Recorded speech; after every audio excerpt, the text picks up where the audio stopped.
महाराजा रंजीत सिंह के बारे में सब जानते हैं। सिखों के पहले शासक होने के नाते उन्हें सभी याद करते हैं।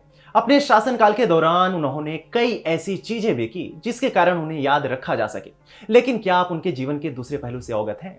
क्या आपने कभी मोरामाई का नाम सुना है? हमें पता है आप नहीं जानते होंगे। यह वही थी जिनसे रंजीत सिंह ने कभी शादी नहीं की, लेकिन ऐसा कहा जाता है कि उनके कोठे से शाही फरमान जारी होते थे। नमस्कार, मैं हूं आपके साथ अवनीश और आज की वीडियो में मैं आपको रंजीत सिंह की उस महबूबा मोरामाई से अवगत कराऊंगा जिन्होंने महारानी न होकर भी पंजाब पर शासन किया था।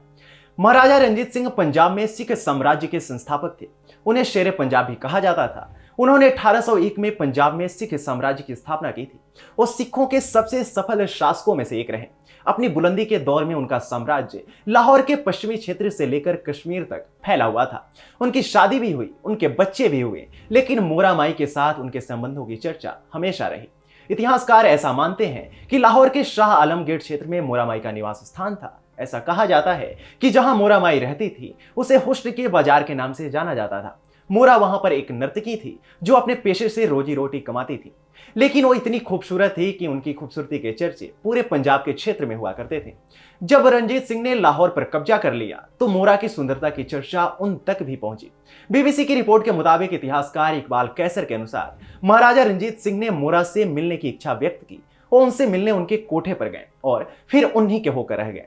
इकबाल कैसर कहते हैं कि मोरामाई कभी रानी नहीं बनी क्योंकि रंजीत सिंह ने उनसे शादी नहीं की थी, लेकिन अपनी सुंदरता के कारण उन्होंने न केवल पंजाब बल्कि शेरे पंजाब को भी जीत लिया था। हालांकि इतिहास में ऐसे कई संदर्भ हैं जिन्हें व्यक्त किया गया है कि महाराजा रंजीत सिंह ने मोरा से शादी कर ली थी और वह पहली मुस्लिम महारानी थी, लेकिन इसकी पुष्टि करना असंभव है क्योंकि रंजीत सिंह ने औपचारिक रूप से जिस महिला से शादी की थी वह भी अमृतसर की एक नर्तकी ही थी जिनका नाम था गुल बेगम। वहीं जब से रंजीत सिंह मोरा से मिले थे उन पर मोरा का प्रभाव बढ़ने लगा था। स्थिति ऐसी हो गई थी कि वहां के स्थानीय लोग महाराजा पर मोरा के प्रभाव को देखते हुए अपनी समस्याएं लेकर उनके पास आते थे, जिनकी तरफ वो महाराजा का ध्यान आकर्षित कराती थी।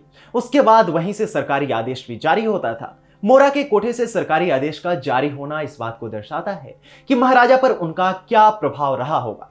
इन आदेशों और सिक्कों की प्रतियां अब भी लाहौर के सिख गैलरी में मौजूद है।